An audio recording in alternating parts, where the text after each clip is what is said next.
Good morning, everyone. Thank you for joining us. I am Charles Renner. I'm a partner with the Husch Blackwell law firm and the leader of our P3 practice group. We're glad to have you all with us today.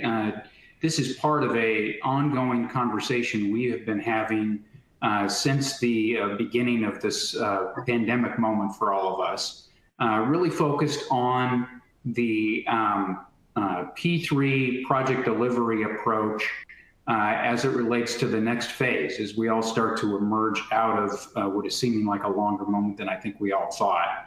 I think the conversations that we have had, and in particular the one today, could not be more timely. P3 as an alternative project delivery approach really started to increase in traction since the 08-09 fiscal crisis. And if you kind of look at the overall landscape, while things tend to be caused for a little bit different reason and moving in a quicker way, there's a lot of similarities for our emergence now relative to the 08-09 crisis. And so I'm very excited to be presenting with you today, along with my colleague Ed Barker, who is part of our healthcare and higher ed practice groups.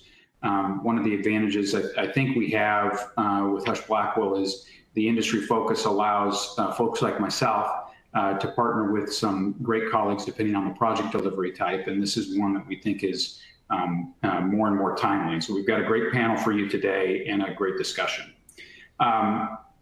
Before we begin, I'd like to cover a few housekeeping items. At the bottom of your audience console, there are multiple application icons for your use during the program today. If you have any questions during the webcast, please submit via the question box, and we'll try to answer all those questions during the webcast today. But if a fuller answer is needed or we run out of time, we will do our best to answer via email later. A PDF of the presentation is also available for you in the resources folder, and the program has been approved for law practice management legal education hours. So to report your hours, click on the CEU icon at the bottom of the screen. A certificate of attendance, including course number, will be emailed to you tomorrow, along with a recording of the webcast for watching and sharing. And toward the end of the program, be sure to please complete our short survey. We use your feedback to plan future programs that are applicable to your needs and your focuses, and we certainly do make use of that. We spend quite a bit of time going over the suggested topics that folks submit, and that really guides us as we go forward. That's all for the housekeeping today. So I wanted to get started with our program. Obviously, our focus today is in the academic medical campus space on project delivery. And for some context, one thing our P3 group does each year is we do a trends analysis and an industry survey on alternative project delivery and alternative finance methods.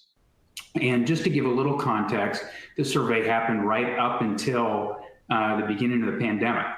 And so this is what may just be a few months ago look back, but also seems like a lifetime ago. But one of the things that we were seeing and continue to see influencing project delivery going forward has been, one, the growth in tax-exempt financing methods and ways to manage that rate gap between public tax-exempt financing and the alternative financing methods that come through the P3 space. And so we've seen a greater interest in project deliveries that have structures like that. And that's one of the contextual things that we think will sustain itself. If you look at some of the feedback that we have been receiving in the industry, you can see that particularly in the higher ed space, civic and entertainment facilities, vertical building facilities, which I think we'll have some good conversation about today, and also energy and utility support, which we see being a growing delivery model in the higher ed space, tended to all be large areas of focus on the private sector side and areas where we were continuing to see growth on the customer side. And we think those are factors that will sustain themselves as we go through the next stage of project delivery relative to higher ed and the like. The last contextual thing we wanted to provide is what your peers and industry leaders had seen as the growing basis for looking at alternative project delivery methods. And continuing, that tends to be one, project delivery itself, which from my perspective really gets at the feasibility of priority projects, and this path being an alternative to get there. Two, financing. Obviously, that becomes more and more relevant today, and like I had said earlier, was one of the drivers that we saw going into the emergence from the 08-09 fiscal crisis. And then lastly, but certainly not last in a priority standpoint, the innovation, the collaboration that comes with the partnering that goes on in approaches like this has been one of the significant growth factors for tackling project delivery in this method. And it's that collaboration that we're trying to show today. You're going to hear from the developer perspective. You're going to hear from some premier higher ed advisory perspective, and then also from the customer, the owner, the university itself. And so hopefully, as we get through that discussion, we can kind of weave through those observations and insights in a way that will help inform you as you start hopefully having more and more opportunities to think about the future. With that, I'm excited to be presenting today with my colleague, Mr. Ed Barker, and I want to turn it over to Ed to go ahead and kick off the discussion. Ed? Terrific. Thanks, Charles. That was fascinating information, current information about the world going on right now. We're really pleased to have three terrific panelists. Jennifer Boss, Senior Director at Hyatt Brown, Cassie Pavin, Director of Business Development at Tetrad Property Group, and Derek Neese-Williams, Executive Director of Campus Planning at Howard University. Three great individuals, great experience, and current projects that are going on. Jennifer is an expert in P3 program development, transactional restructuring, and project management, with over 14 years of public sector and advisory experience for universities at all levels, specializing in project selection and delivery. She has a number of clients, successfully led real estate and P3 engagements, including structuring and executing transactions on behalf of Howard University. You'll hear from Derek later. Carlo University, Travis County, Texas, and Falls Church, Virginia. And then we have Cassie, and Cassie is a Director of Business Development for Tetrad Property Group. She's responsible for identifying and evaluating opportunities for coordination of the upfront development process and managing partner relationships, and has a unique experience in developing real estate on stateside and local levels, as well as publicly and privately transactions. And for the last 15 years, she's been doing this level of work. And then we have Derek Neese-Williams. He serves as Executive Director of Campus Planning, Architecture, and Development at Howard University. And he leads the university's campus master planning efforts, as well as major capital projects, including a new interdisciplinary research building and renovations of academic and student life facilities, which you'll hear about later. So why don't we start first with Jen, and you can lead us through some of your projects and developments.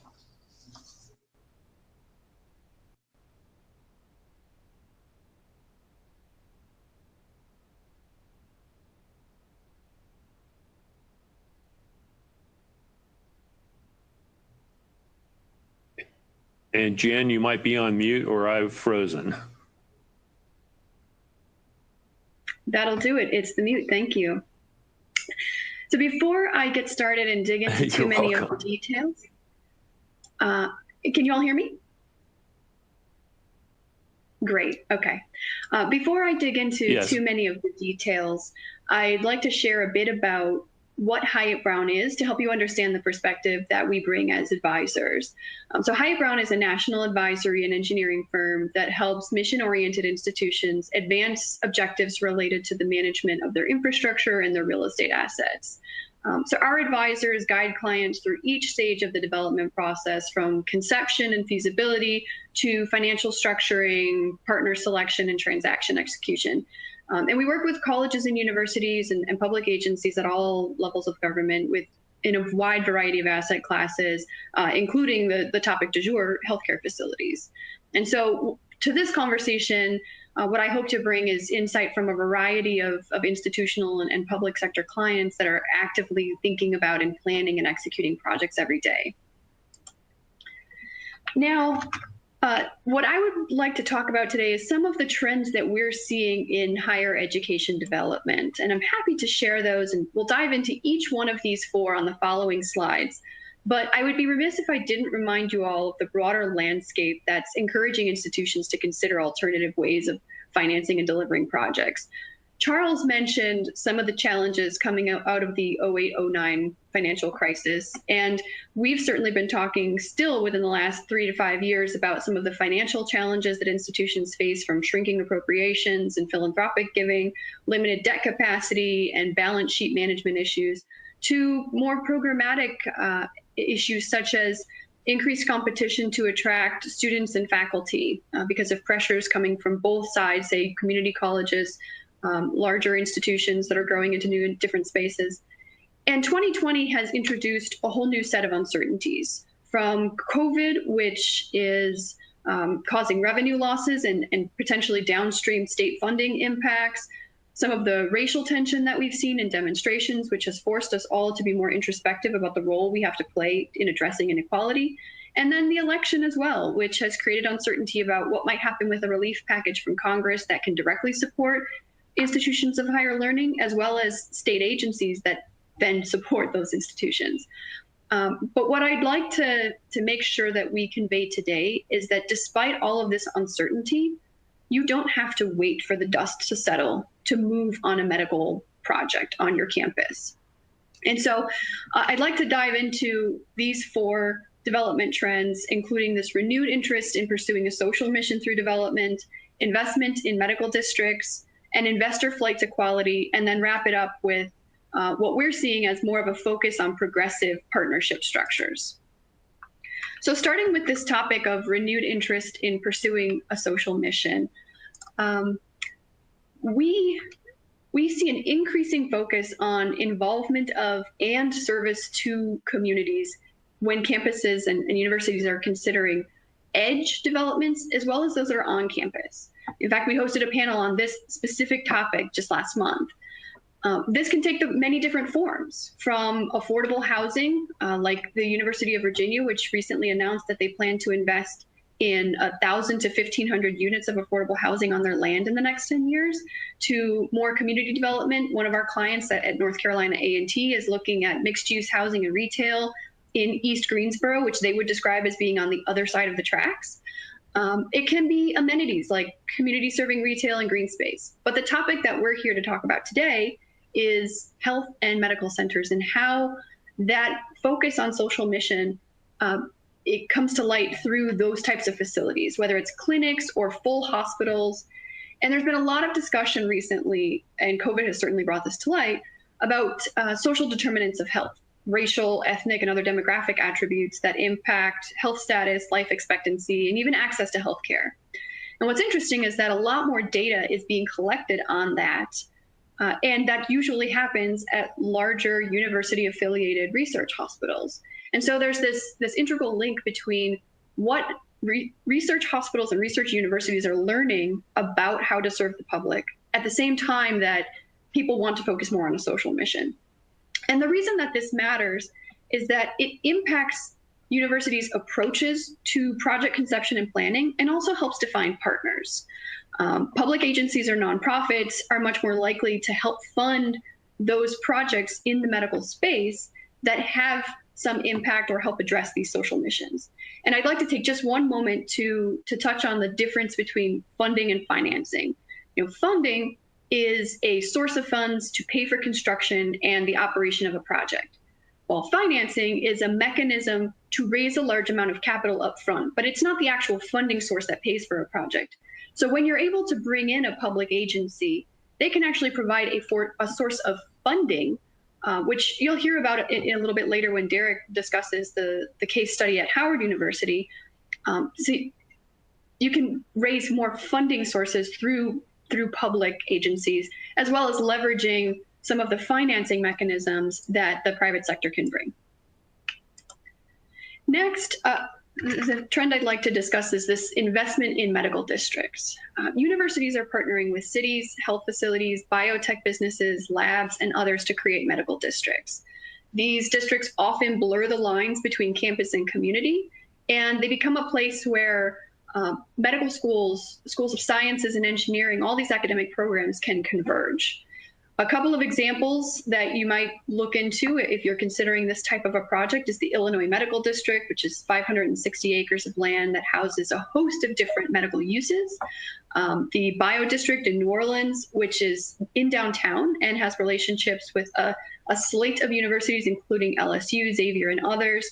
And then the one that's featured on this slide at the University of Colorado, Aurora, which connects their medical school to other related schools of public health, and later a children's hospital that joined the district on a former Army base. So really interesting ways of converging all of these different users and creating something special and different. And what's important is that they not only expand research and access to healthcare, but serve as an anchor for economic development as well. So again, we're getting at this concept of bringing in other partners because you're serving more of a mission than merely the education of your students or advancement of research at your institution. These districts become hubs of employment, innovation, medical tourism, and ultimately produce tax revenue and an economic boost for the surrounding area. Also importantly, going back to that concept of social determinants of health, these districts tend to champion a healthy lifestyle, and they can help address some of the persistent health and wellness issues in nearby underserved communities by providing preventive care, education, and the like. And by virtue of the players involved, these projects are ripe for P3, bringing access not just to some of that public funding that we talked about, but also private dollars. And that's where I'd like to focus on with our next trend here, and that is an investor flight to quality. So with a flurry of health-related activity, you might ask if we actually need more development in this space. And I can assure you that demand is strong. Healthcare represents 18% of GDP and is expected to grow by 5.5% annually through 2028. And those were pre-COVID numbers. I can only imagine when they do this study next year, how those numbers are going to change. And it's a federally funded study. Another question might be, okay, if cities and institutions desire to address social and community issues, how can universities pursue these sorts of projects given some of the financial challenges that we've already discussed? And this is where alternative financing and delivery is a good way to inject private capital into projects, as well as shift design expertise, leverage design expertise and shift operating risk to the private sector at a time when universities in particular are trying to focus on some of their core competencies. And I can assure you that the supply of investors interested in these sort of projects is strong. You can see the stat here on this slide that came from a study by healthcare investors that anticipates that $200 billion is expected to be invested in healthcare infrastructure alone. So not in the people, not in the supplies, but just in the buildings and the infrastructure necessary to make these projects work. We are also hearing from investors that there continues to be capital to deploy at universities for P3 projects. But the caveat is that investors are more carefully selecting their projects this year, as well as for the foreseeable future. So there is this flight to quality. And the things that they're looking at, you can see on the slide, are the essentiality of the project or the true demand locally, and whether or not there's a clear business case. They also might be looking for higher debt coverage ratios or larger reserves than they might have in the past. And they'll be looking for institutions that are of a higher quality, perhaps larger, have a good credit rating. They're just being more careful with their investment dollars. Then the last thing I'll touch on here is this concept of what sort of partnership structures are we seeing? As you all know, in traditional delivery, an institution fundraises or takes on debt and manages the design and construction of a project. A P3 model then turns that on its head a bit and brings in a private partner that in some cases takes on debt or at the very least manages some aspects of design, construction, and operation of the project in exchange for a fee or return. But even within the P3 space, there are a number of different models. There is one model where the institution puts out a more detailed program of requirements and requests committed pricing from bidders. But that's not necessarily the model that we advocate, nor is it one that we're seeing on a lot of campuses, and certainly not for these types of complex projects that just have so many different nuances. Instead, what we're seeing is a more progressive P3 model in which institutions define project goals and a set of requirements without a full development program, and then select a highly qualified team based on conceptual designs, notional pricing, and a sound approach to execution. And then they work collaboratively to come up with the guaranteed maximum price and to negotiate transaction documents. And some of the benefits of this structure, particularly for these more complex and potentially multi-use medical district projects, is that collaborative approach, which enables design that has the end user involved throughout the process. So in that case, the institution is making programmatic and design decisions based on real-time cost information and helping to limit some of the costly change orders that can happen if you fix price something at the outset and then realize that something might need to shift in your design because of an updated need or more feedback from the users or even the community. This also helps to limit project failure. We've seen a lot of P3 projects that unfortunately didn't make it to the end game because of these misaligned priorities or budget expectations, and sometimes just miscommunication. And COVID has taught us that we need flexibility, certainly, and this approach allows for that during negotiations. One example that I'll give, Ed mentioned that we're working with Carlow University, and they're putting up a health sciences facility to house 4 new graduate programs.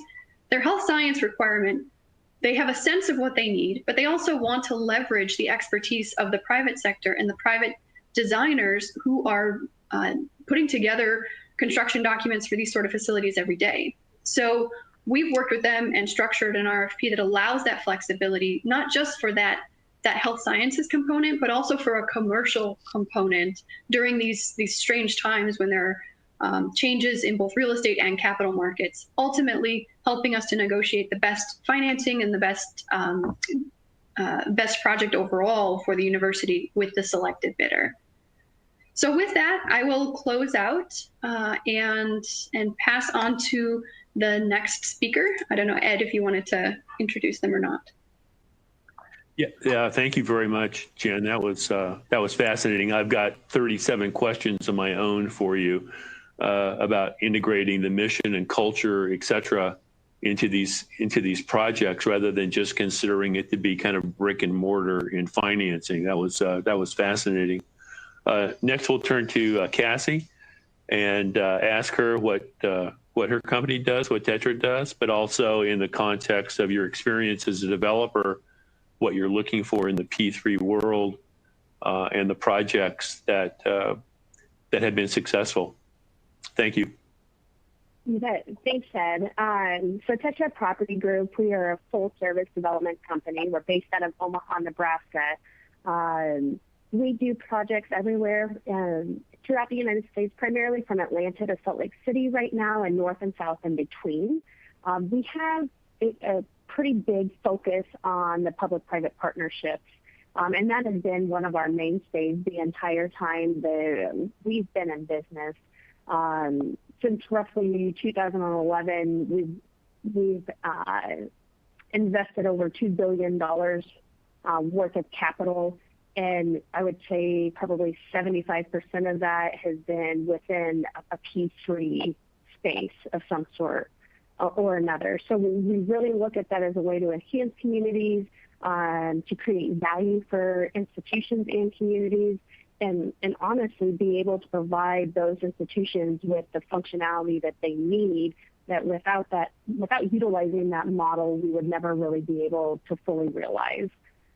We tend to focus in medical work as well as higher education projects, and then we dabble in, obviously, office and other commercial real estate as well, but those tend to be our 2 main focuses.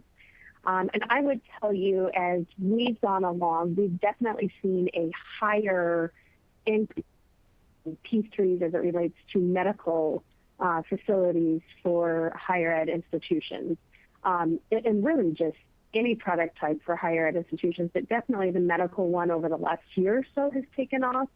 I think with COVID happening, you're starting to see a greater need, not just for facilities, but for research and other institutions. And we're very fortunate enough in Omaha to have the University of Nebraska Medical Center right here, which has been known to help out with a lot of the strange viruses. We have a biocontainment unit when the Ebola outbreak happened. And so we integrate a lot with them. We've been very fortunate enough to work on several of their projects as well. And they fully embrace that model because they realize that without someone from the private sector helping them, because of the hurdles, because the fact that they're landlocked, there's some issues there that they need assistance with. So we're starting to see more of that all over the place.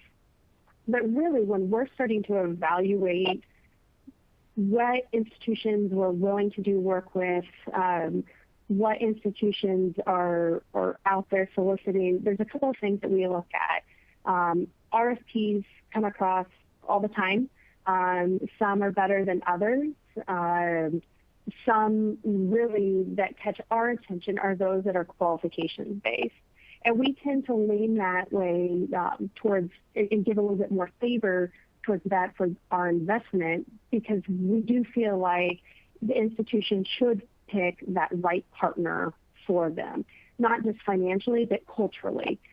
Is there a fit there? Can you work together? Because when you enter into these types of partnerships, it's not just a quick one and done, or you're here for 2 years while you're under construction. I mean, it is a multi-year commitment. And so you have to be able to work with them on a daily basis throughout the long haul. But we like the qualifications-based approach mainly because if you've done it and you have the financial stability, such as an organization like ours does, then it allows you to really be able to dive in and get creative with the institution and really start to structure that program into what makes the most sense for them. There's lots of other layers that we're seeing that add on to these types of projects as well. And one of the most common ones that we're seeing is the add of the donor base, the philanthropic donor base. It's becoming more and more common across the country, particularly with outstanding higher ed institutions, whether it's through their endowment or just through what they have philanthropically in their local community. But a lot of times, without those donors, those projects don't happen. Now, that's a good thing and a bad thing, right? So you have the donor money, which is fabulous, but at the same time, there comes what I like to call certain strings attached, which there's nothing wrong with. So there's another level of expectation that comes with utilizing that money. Like I said, we've done a number of projects. I would say at least half of our projects, we've been fortunate enough to have a donor component to it. So we've become really versed in working with that community and understanding what their expectations are. The other thing that I think we're starting to see a lot more of is the recognition by higher ed institutions, and particularly with medical institutions, that you got to get speed to market. So allowing that P3 model, allowing a creative structure, allows that project to happen quicker. And it's no lie, I come from a government background, so I know that government sometimes can move at a snail's pace. And so having that private partner come in and be able to actually move things forward at a quicker pace than what you typically would see, it's a breath of fresh air for a lot of institutions that we're dealing with right now. I would tell you at any given time we're seeing upwards of half a dozen or so institutions that are actively engaged in conversations, and I would say that's just really within kind of this Midwest region, and kicking the tires and what makes the most sense and how does this all work. I anticipate, because of COVID and because of some financing limitations that institutions may have, that number will only start to increase. And to kind of piggyback off of Jennifer's point, you start to get the blurred line between when is it just the medical campus and when does it become part of the community. And we're starting to see a lot more of that actual municipality become involved in with those projects as well, and providing some sort of assistance, primarily under the infrastructure piece. Because let's be honest, if you're going to go build campuses, you have to have the infrastructure to support the actual end use. And so you're starting to see a lot more of that take shape, and the municipalities also embracing that as well. So Ed, I would be happy to turn it over and answer any other questions you might have. It's always a real interesting balance in a major donor who wants more than just his or her name on the side of the facility and wants to be involved in operations. It's good luck with that. I had to deal with that a few times in my career. I still have the scars for all of that. Derek, you're going to wrap it all up because everything that we've been talking about, you're now doing. So take it away. That's absolutely right. Thank you. I appreciate the opportunity. All right. So here to kind of provide some specific context. So thanks to all the panelists as well as the participants in this. So just wanted to provide, first and foremost, a little bit of context. So we are going to build a 21st century academic teaching hospital, but there are also a number of correlated facilities and other moving parts that need to occur in order for us to accomplish that goal.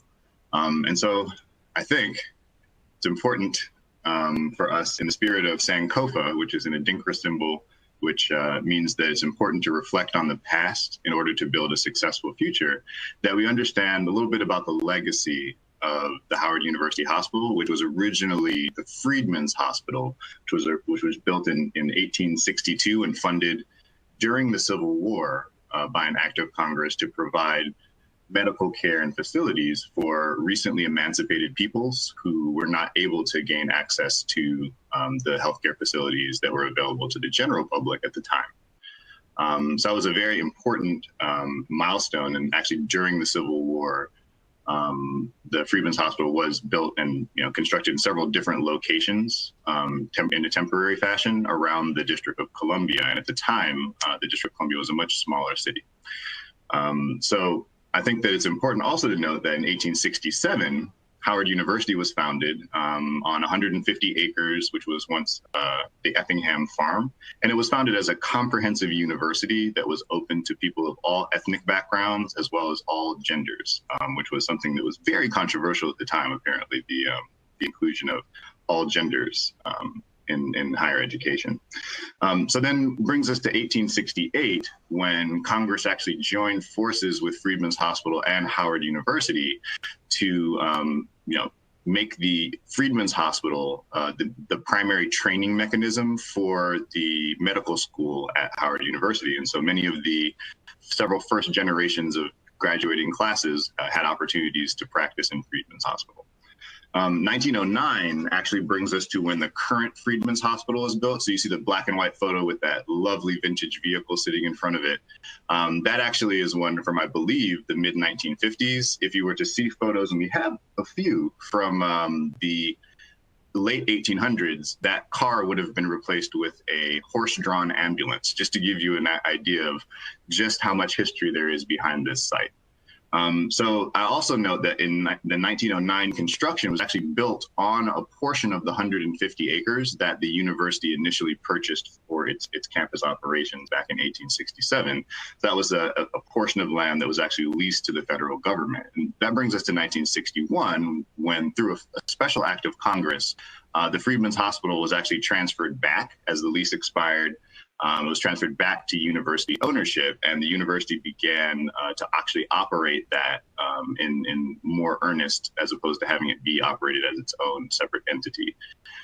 Then, being that you had a 1909 building that was significantly aged and not able to address the current medical technologies needed to treat patients, in 1975, the current Howard University Hospital, which you see in the image below, opened on Georgia Avenue, and very much so in the same light, with congressional support and appropriation in order to actually fund the construction and some of the operational costs related to that hospital. So that brings us to thereabouts today, where right now, as we stand, we are targeting a date of 2026 for the delivery of a new Howard University Hospital, also with congressional support and municipal support to ensure that the Howard legacy of medical education and contributing to diversity in the field of healthcare is something that will endure for the next 150 years of our history.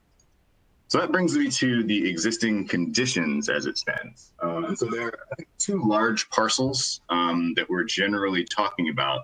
The first I'll talk about is the parcel that's in blue, which is shown on the right-hand side of the screen. You can see it labeled there as the existing Howard University Hospital and the existing Health Sciences campus. So the existing hospital, while it looks like one monolithic building, is in fact an assemblage of three structures. The first being a hospital, the second being a medical office building in which the faculty practice plan of the university operates in earnest. And then the third is the Cancer Research Center or Oncology Center for the campus, which is also, you know, an auxiliary structure to the main hospital building. Then there's a sky bridge that actually connects that entire assemblage of clinical functions and research functions to our health sciences campus. And so that health sciences campus is comprised of the medical school, the dental school, as well as a lot of other health science related programs that are not necessarily in the building, but are very close by on our campus. So that large area is basically what the institution is looking to replace.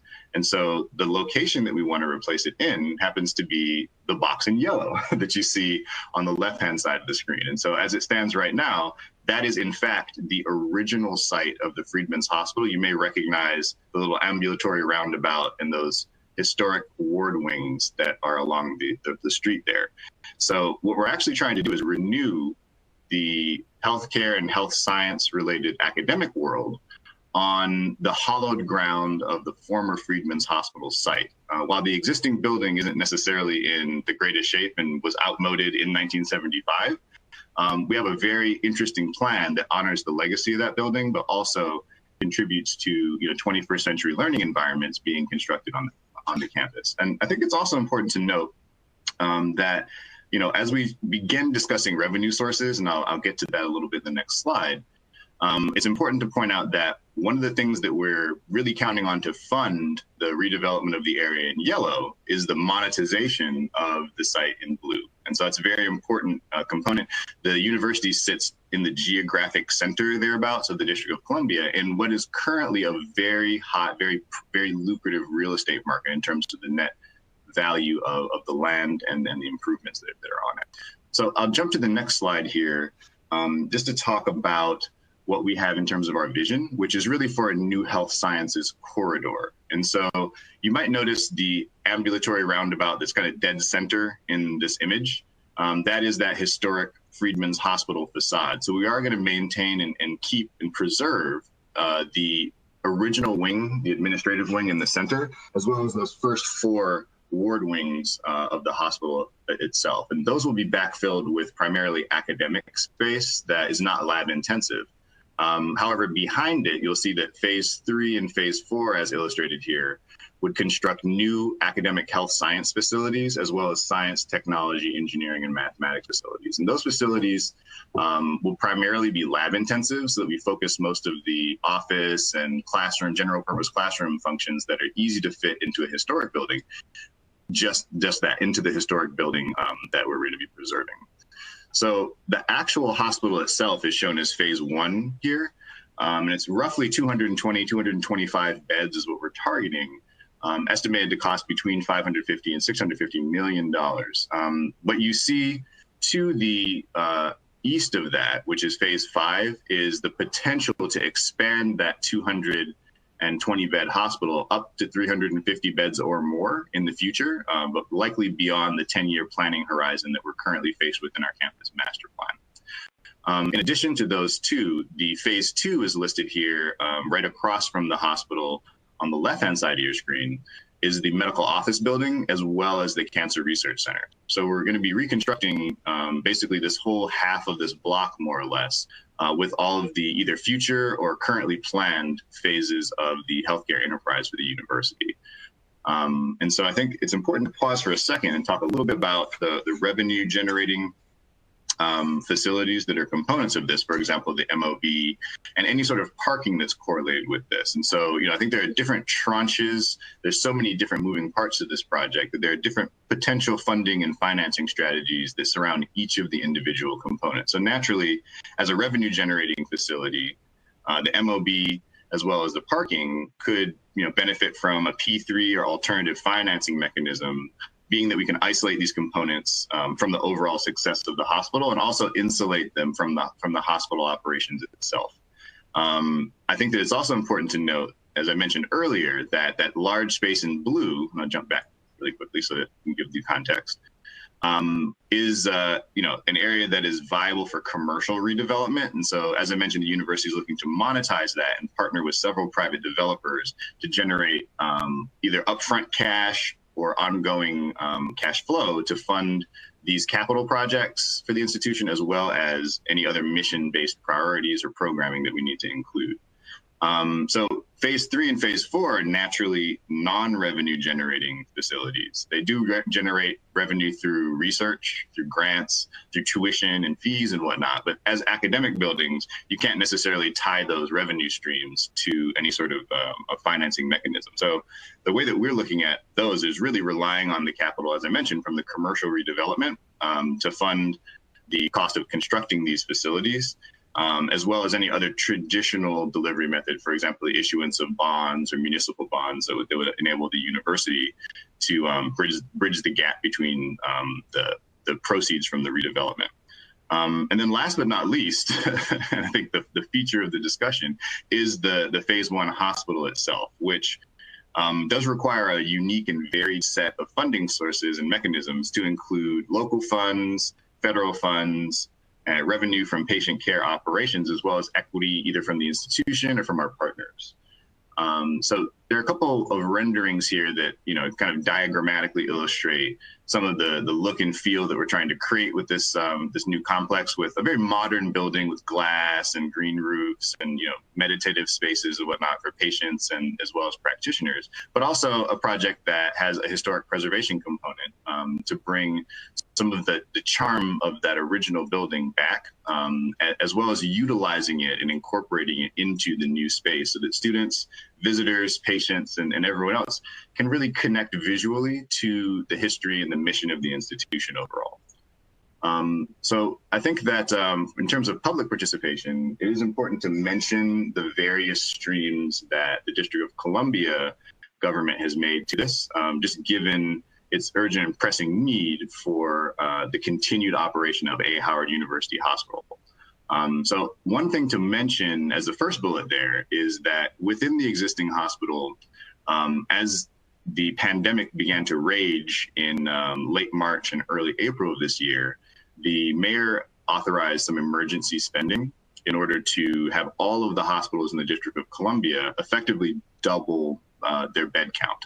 And so we actually were able to accomplish that in the existing hospital with various ward wings that had been either closed down or deactivated for various reasons. We were able to rehabilitate and bring online over 220 additional beds on top of the number of beds that were in current circulation there at the hospital. And so we were able to do that with the gracious contribution of roughly $14 million from the district government in the form of a grant. And that was covering what was called the surge, which was greatly needed in the area, and thankfully not needed as much as we had originally anticipated. So in addition to that COVID issue, with respect to the longer term project, the district has committed to contributing $25 million to actually fund the public infrastructure installation, whether it be roadways, steam lines, water lines, electrical conduits, duct banks, things of that nature. The District of Columbia government recognizes that the majority of those items would be installed in public space and that there is a public good that emerges from it. So that's something that we're very thankful for, that we have a partner in the District of Columbia that understands the heavy cost of public infrastructure when you're dealing with large land tracts like this. And just, for rough cut, this is, almost 20 acres of land is just what's, shown as the existing hospital complex. So then in addition to that, the big kahuna here is fresh off the heels of City Council's approval, a 20-year tax abatement on the commercial development property that was shown in blue. So that has, particular value, strike price per year that gets extrapolated over that 20-year period that totals up to $225 million. So that's something that we can pass on, either monetize up front or pass on to the commercial developers in order to juice the value of the actual dirt. And then I think another important component here is the district government's commitment to lease up to 100,000 square feet of commercial office space to house a district agency or to house other district functions in this area that will be slated for redevelopment to create an office tenancy in that area that will drive a lot of day part use as opposed to having it all be dedicated, for example, to housing and retail. The mixed use nature of this area is in line with the comprehensive plan for the district. And so that's something that we hope will invigorate the program here and attract other office tenants to the area to create a better mix for the mid-city region. And the only other thing that I'll mention with respect to district support is that they've also agreed to fund what I call these esoteric or very topical centers for progress, and they're related to healthcare. So for example, they will be funding a sickle cell research function. And so that's something that is a programmatic linkage that can occur in advance of the hospital actually being constructed and open, so that we have an ability to ramp up those programs and increase awareness and participation so that when the hospital is in full swing and is ready to open, it's something that can transition seamlessly into that new facility. And then in terms of potential federal funding sources, I'll close with that, obviously all of the usual suspects in terms of grants, federal appropriations, which the university has a great deal of experience with, as well as HUD loan guarantees are various ways that we can solicit some federal support, given the long-standing history between the university having been chartered by an act of Congress and the federal government and their support.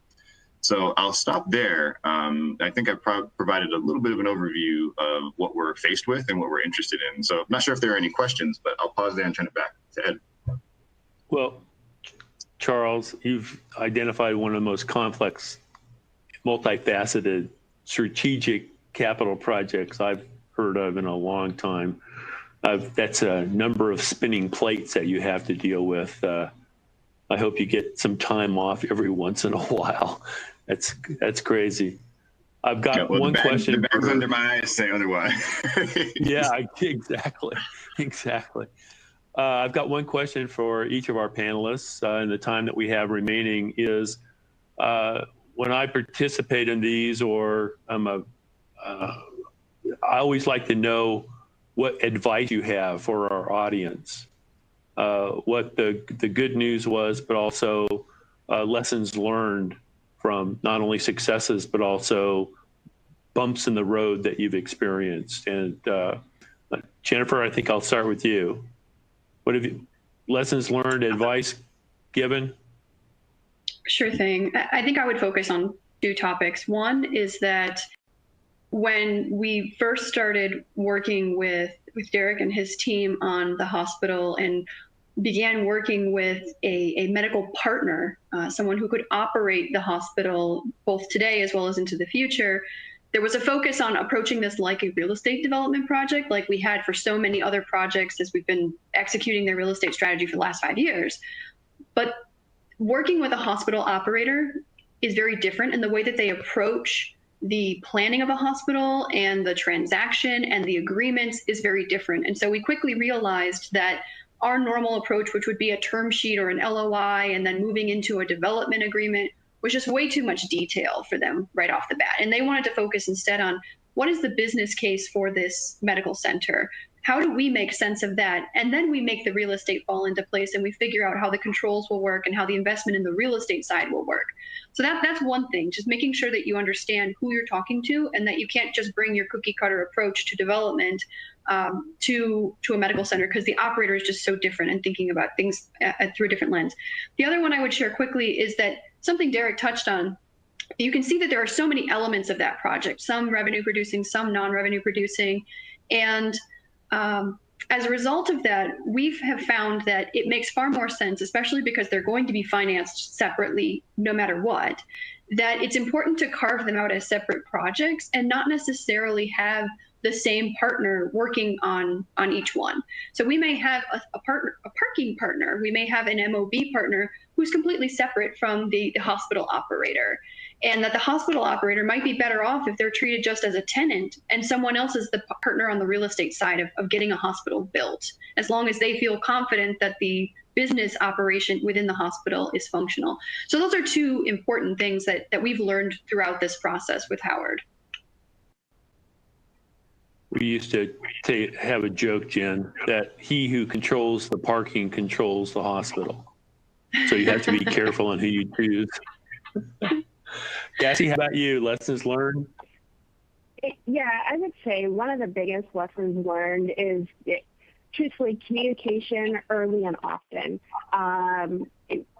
Over the course of several different years, if you leave one of those key stakeholders out and come back to them later, it undoubtedly will come back to haunt you in one way, shape, or form.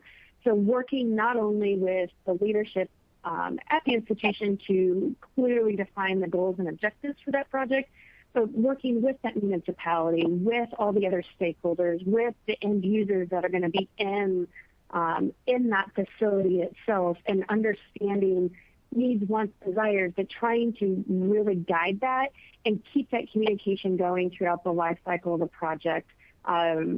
Without it, it becomes very tough, particularly as you have multiple moving pieces, multiple moving parts, and not understanding what the end goal is. Terrific. It can't be a brick and mortar project when you're dealing with healthcare strategic planning. You're absolutely right. Lots and lots of stakeholders. And Derek? Sure, I'll be brief. I know we're coming up on time. You have a lot of lessons. Yeah, I think I think there are two that I'll share. I think the first is, I think, an obvious one, but one that is really important, and that's that if there are partnerships to be had, Jen mentioned, the healthcare operator that we're working with, that you get a good partner and you have good advisors like Jen to help you out along the way. And I think it's important, particularly as an institution that has, an educational mission on top of the healthcare mission of our hospital, that there's an understanding between those parties, that there's mission alignment, and that you really do have shared goals and objectives beyond just, to your point, getting bricks and mortar put in place. And then secondly, and I think this is something that might not be germane in all cases, but the District of Columbia is probably one of the most highly regulated municipal environments in terms of the processes and public engagement that's necessary to accomplish these projects. And so this is subject to a campus master plan because it's on a higher education campus in the district. And so we have to go before the zoning commission to get approval, which requires community input. And I cannot shortchange the significance and importance of engaging with the specific community or communities that your healthcare enterprise will serve through that process, because through that process of engaging with the constituents, with the citizens of the District of Columbia and those who would seek to benefit from this, we're able then to gain greater levels of support and interest from the actual district government that has to account and be accountable to its constituents. So those are two, I think, components that are pretty substantial, that are really important to really make sure that as you're, dealing with all your budgets and your pro formas and your market studies and all these different metrics, that you don't lose sight of the human factor and the mission factor. Yeah. And it's very much woven all together. You choose a wrong hospital operator, your physicians are not happy about it, your medical office building goes down, your faculty is in an uproar, and your teaching programs fail. And then Absolutely. yeah, it's just it's an amazingly complex and integrated conversation to have. Thank you all. I appreciate this. Charles, I'll send it back to you for closing questions and comments. Thank you all. Thank you. This is fabulous. And Ed, you're right. I mean, this is if you listen to the project that Derek describes, complexity, it certainly falls under complexity, and yet laying that out in such a interwoven way with the accomplishments that you're seeing, I think just speaks to the potential. I think maybe one parting observation is I've heard each of you emphasize in different ways just the level of importance of stakeholder involvement on a start to finish basis, and the quality of having good partners working through that collaboration, so you keep all the stakeholders together is key. I mean, I listened to Derek describing you've got municipal level interests and partners, you've got private partners, civic purposes, education missions, and that donor input, and then to be in a spot to be able to lay such a comprehensive project out in a really seamless linear fashion is just speaks well of how everybody has managed all that. So thank you. We appreciate each of you giving us your time today, and hopefully for those in the audience, this was very helpful in understanding the number of factors that you would consider in looking at project delivery priorities, but also just seeing how this collaborative approach can really deliver. So we appreciate it. I want to once again just thank everyone for joining us today. Hope that we were of some assistance to you. To the extent you have other questions, please feel free to shoot those to us, and we will work on getting responses out. And again, just a final reminder that the program has been approved for legal education hours. So to go ahead and report your hours, just click on that CEU icon at the bottom of the screen. And hopefully you'll be in a position to continue to join us as we take conversations like this and build on them going through all of the change in life circumstances that everyone has seen. So with that, we appreciate it. Appreciate everybody giving us your time, and thank you very much.